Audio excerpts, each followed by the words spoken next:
Welcome to this episode of Properties and Pints. We are again at Tin Cannon Brewery. We can't get enough of this place.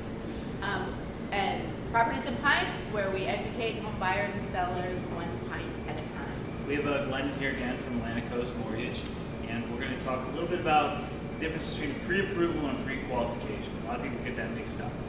So, Glendon, you want to lead us off? What's the main difference between a pre-approval and a pre-qualification? So the most important thing is to have a conversation with your lender and make sure that when they are pre-approving, pre-qualifying, that they are actually running your credit, they're actually getting a automatic underwriting approval so that they know as solid as possible without too far into it that you have been qualified.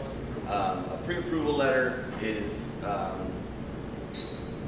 out there, but not necessarily as rock solid as a pre-qualification where you have been approved, you have been qualified based off of your credit, based off of your debt to income ratios, and it just holds a little more weight. So pre-approval is down here. Here's, like I'm telling you, here's my information.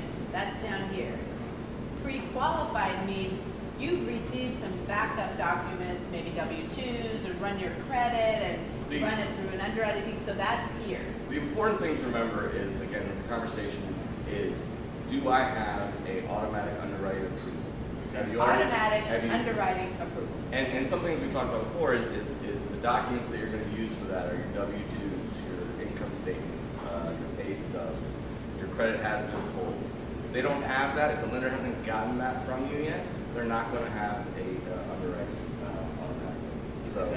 And on a side note, representing sellers, when we receive offers, obviously that pre-qualified is a better offer that comes in pre-qualified than pre-approved. In a competitive market, you're going to want to have a solid letter from a dependable lender that Just look at all the information, right? Right.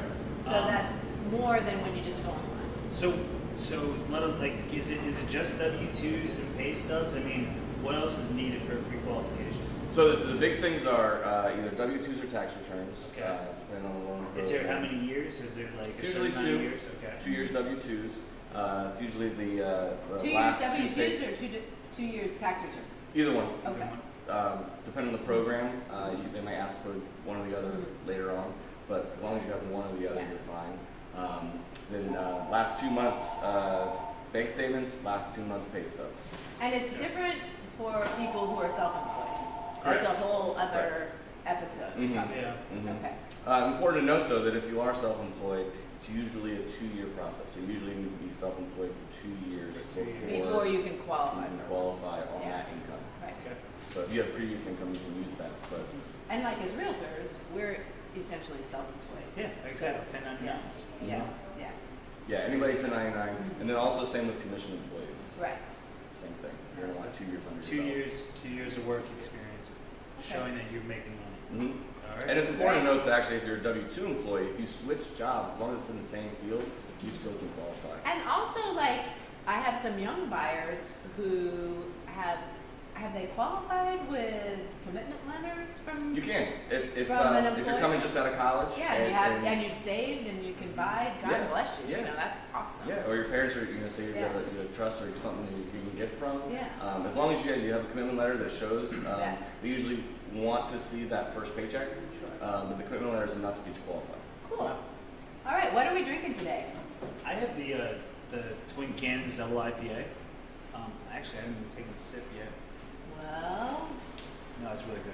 yeah. It's pretty strong. I have the Grafton Strong. Street Stout, and Tin Cannon makes this for a restaurant just up the street, which, by the way, people come here before Jiffy Lube Live concerts, and it's a 10-minute walk. So you come here, drink cheaper than at Jiffy Lube. You can Free park parking. here. You can park here, walk. I mean, why wouldn't you come do this? Fill up a Amazing. growler, Yeah. take And the this concert. is so good. And if you have a few too many, you can leave your car here, no problem. Yeah. Oh, overnight. Yeah, But overnight. you can't do that. Oh my gosh, I'm so reconsidering Jiffy Lube. Yeah. And what are you drinking? I have the Lucky Flannigan.